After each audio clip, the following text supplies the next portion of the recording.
Assalamualaikum warahmatullahi wabarakatuh. Selamat datang dan salam sejahtera untuk kita semua. Perkenalkan, saya Siti Dwi selaku moderator pada video presentasi kali ini.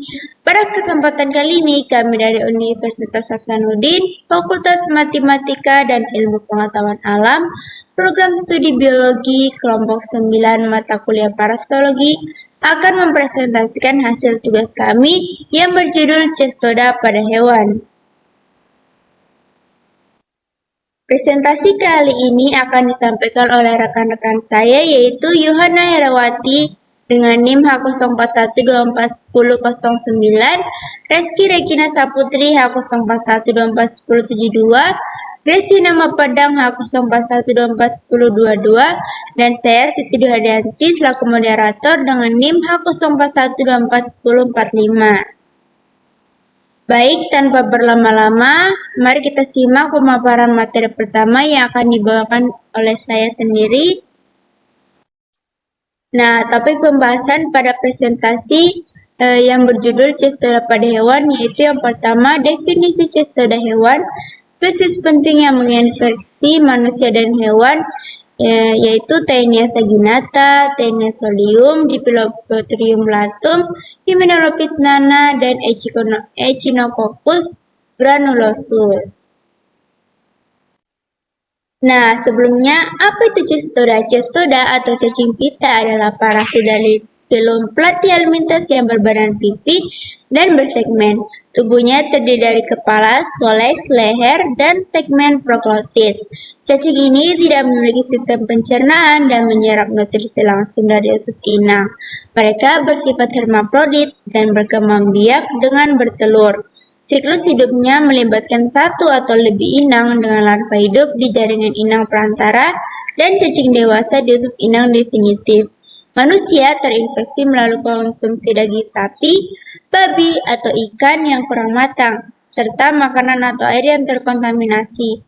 Contoh cacing pita yang umumnya adalah Taenia saginata, Taenia solium, Diplophotrium latum, Hymenopis nana, dan Echinococcus granulosus.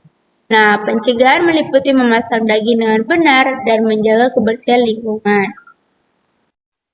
Nah, cacing yang pertama yaitu Taenia saginata. Morfologi Taenia saginata yaitu cacing pita dari filum Platyhelminthes kelas Cestoda. Panjangnya 4-12 mikrometer, lebar 12-14 mikrometer. Tubuh bersegmen, proklotit sekitar 1000-1500 segmen. Skoleks 1,5-2 mikrometer, 4 pengisap tanpa kait, berbeda dengan Taenia solium. Proklotit memang matang mengandung 800-1200 testis dan 2 ovarium. Fisiologi Taenia saginata yaitu parasit usus halus manusia atau inang definitif menempel pada usus dengan penghisap. Proklotit dewasa menghasilkan telur yang keluar bersama feses. Larva berkembang di atas sapi sebagai Cysticercus atau kista larva. Nah, selanjutnya itu siklus hidup Taenia saginata. Telur keluar bersama feses manusia, tertelan sapi melalui tumbuhan terkontaminasi. Telur menetas dari larva konfosfer, masuk sirkulasi darah sapi, larva berkembang menjadi Cysticercus di otot sapi. Manusia terinfeksi dengan makan daging sapi mentah atau setengah matang. Larva pecah di lambung, berkembang jadi cacing dewasa di usus. Cacing dewasa menghasilkan telur atau siklus berulang. Nah, yang selanjutnya itu epidemiologi. Umum di daerah konsumsi daging sapi mentah atau kurang matang.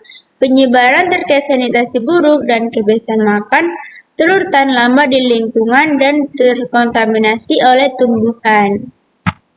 Nah, selanjutnya itu patologi Taenia saginata. Infeksi ringan, jarang kerusakan berat. Sistis Charcot tidak bergejala pada sapi, pada manusia, iritasi usus ringan dan gangguan pencernaan. Komplikasi serius jarang terjadi. Nah, selanjutnya itu gejala Taenia saginata. Sakit perut, mual, muntah, diare, rasa tidak nyaman di ulu hati, kadang prolaktin, keluar lewat anus atau feses, gejala sering ringan dan tidak disadari. Nah, selanjutnya itu ada pencegahan dengan cara masak daging sapi matang sempurna, jaga sanitasi dan kebersihan tangan, pemeriksaan daging di pasar dan rumah potong hewan. Selanjutnya yaitu edukasi risiko konsumsi daging mentah. Nah, adapun pengobatannya yaitu dengan cara obat antiparasit yaitu praziquantel dan niclosamide, ikuti dengan pencegahan reinfeksi, pemeriksaan tinja pasca pengobatan untuk memastikan pasien sembuh total.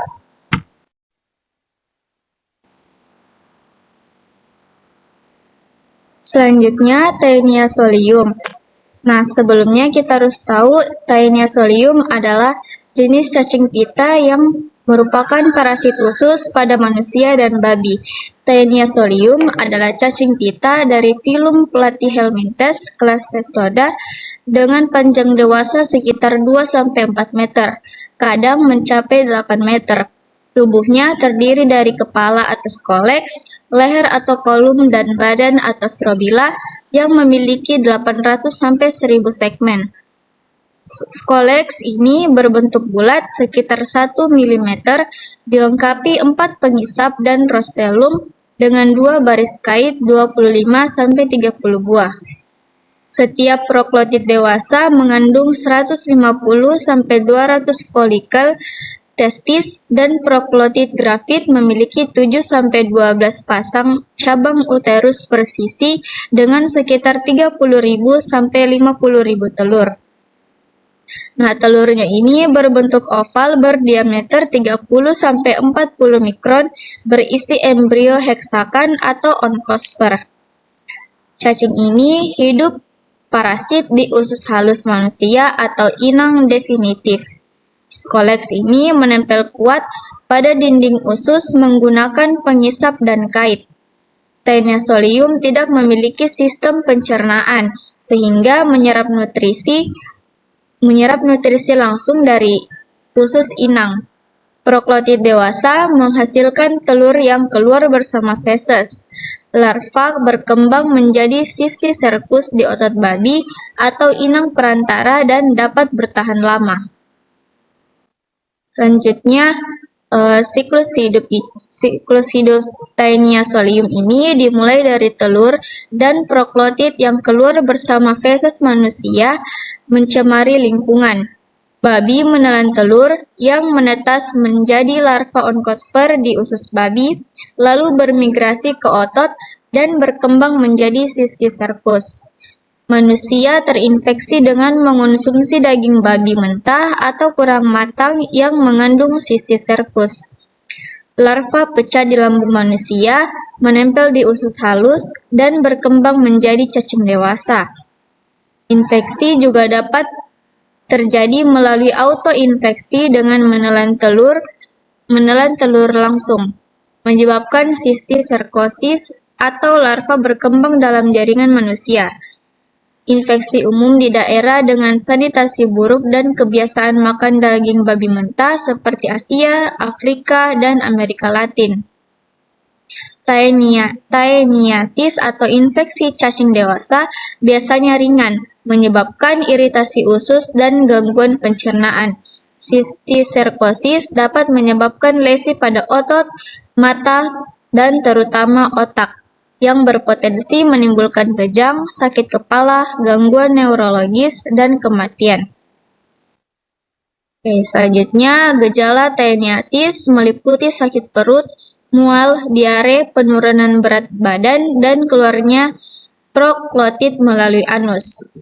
Gejala sistiserkosis bergantung lokasi larva, seperti kejang, sakit kepala, gangguan penglihatan, atau kelumpuhan. Dan diagnosisnya ini juga memerlukan pemeriksaan laboratorium.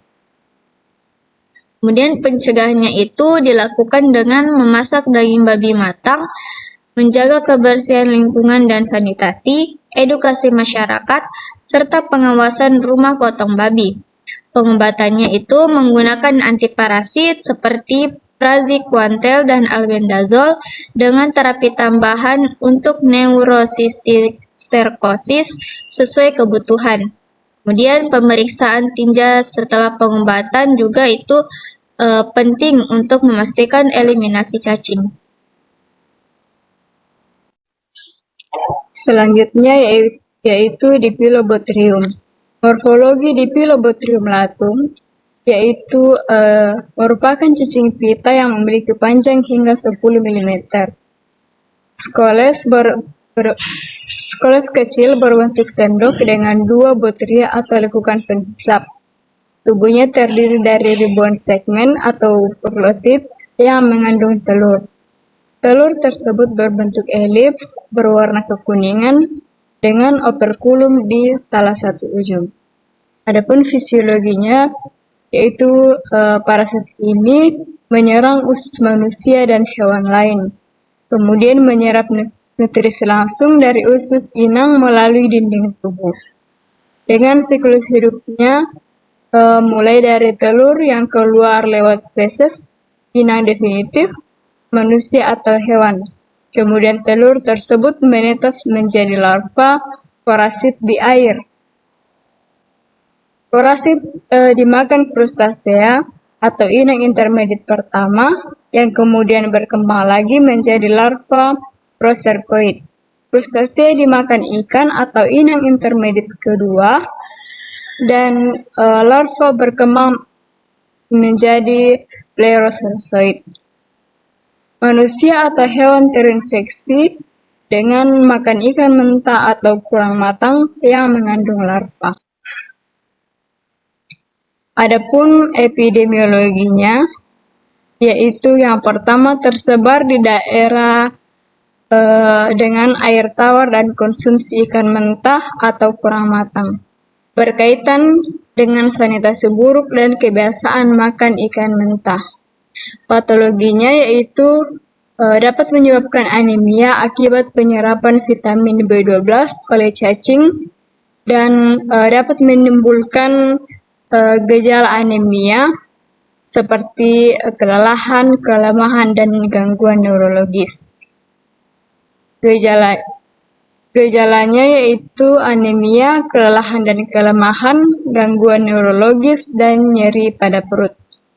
Adapun pencegahannya yaitu yang dapat dilakukan memasak ikan hingga matang sempurna, menghindari konsumsi ikan mentah atau kurang matang, serta tingkatkan sanitasi dan kebersihan.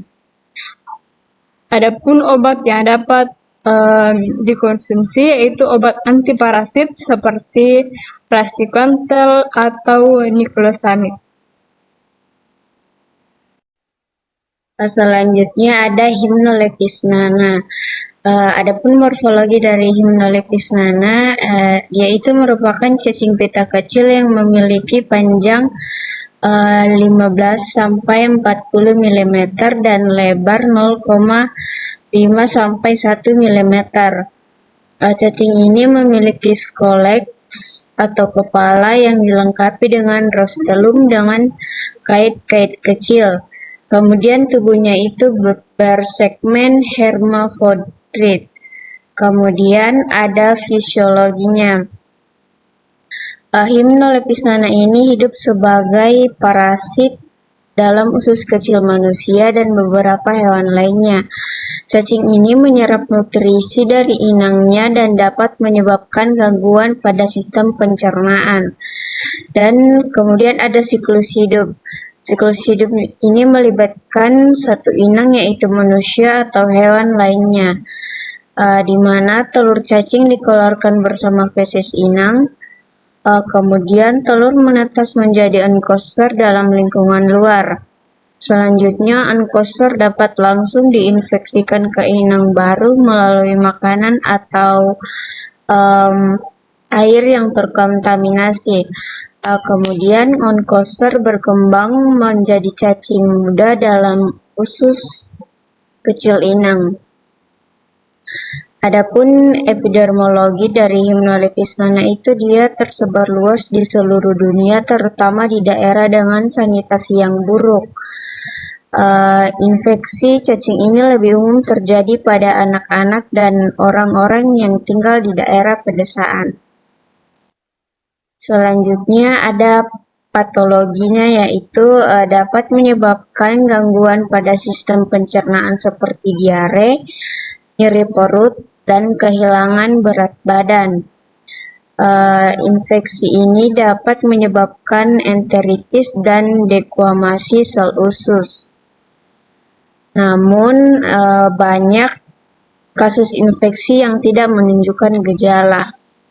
Kemudian ada gejalanya dapat bervariasi, tetapi ada pun beberapa gejala umumnya yaitu diare, nyeri perut, mual, muntah, kehilangan berat badan,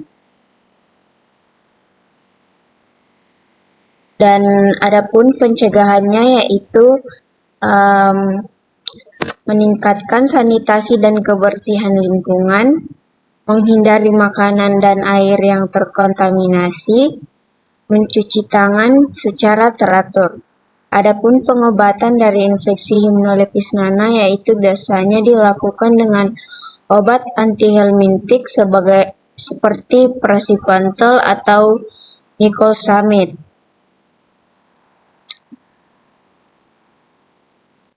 Selanjutnya ada parasit Enchicoccus granulosus. Adapun morfologi dari cacing ini, dia itu merupakan cacing pita kecil yang memiliki panjang sekitar 2-7 mm. Cacing ini memiliki skoleks atau kepala yang dilengkapi dengan rostrum dan kait-kait kecil. Tubuhnya terdiri dari 3-4 proktik dewasa. Nah, adapun fisiologinya yaitu ia hidup sebagai parasit dalam usus kecil anjing dan beberapa hewan lainnya. Cacing ini menyerap nutrisi dari inangnya dan dapat menyebabkan gangguan pada sistem pencernaan. Kemudian ada siklus hidupnya. Siklus hidup ini melibatkan 2 inang, yaitu anjing sebagai inang genitif dan hewan lainnya seperti domba, sapi, dan manusia sebagai inang perantara. Di mana yang pertama itu telur cacing dikeluarkan bersama feses anjing, kemudian telur menetas menjadi onkosfer dalam lingkungan luar. Onkosfer dapat diinfeksikan ke inang perantara melalui makanan atau minuman yang terkontaminasi. Selanjutnya, onkosfer berkembang menjadi kista hidatit dalam organ inang perantara. Selanjutnya ada epidermologi. Cacing ini tersebar luas di seluruh dunia, terutama di daerah pedesaan dan peternakan.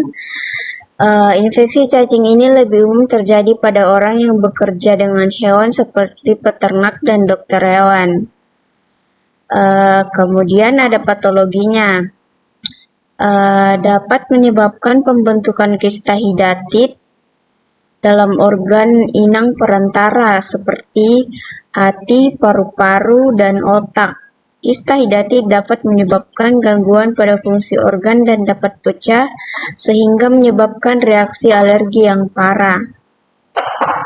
Kemudian ada gejalanya yaitu dapat bervariasi, tetapi beberapa gejala umum termasuk nyeri perut dan pembekakan abdomen, batuk, sesak nafas jika paru terinfeksi, kelemahan dan penurunan berat badan.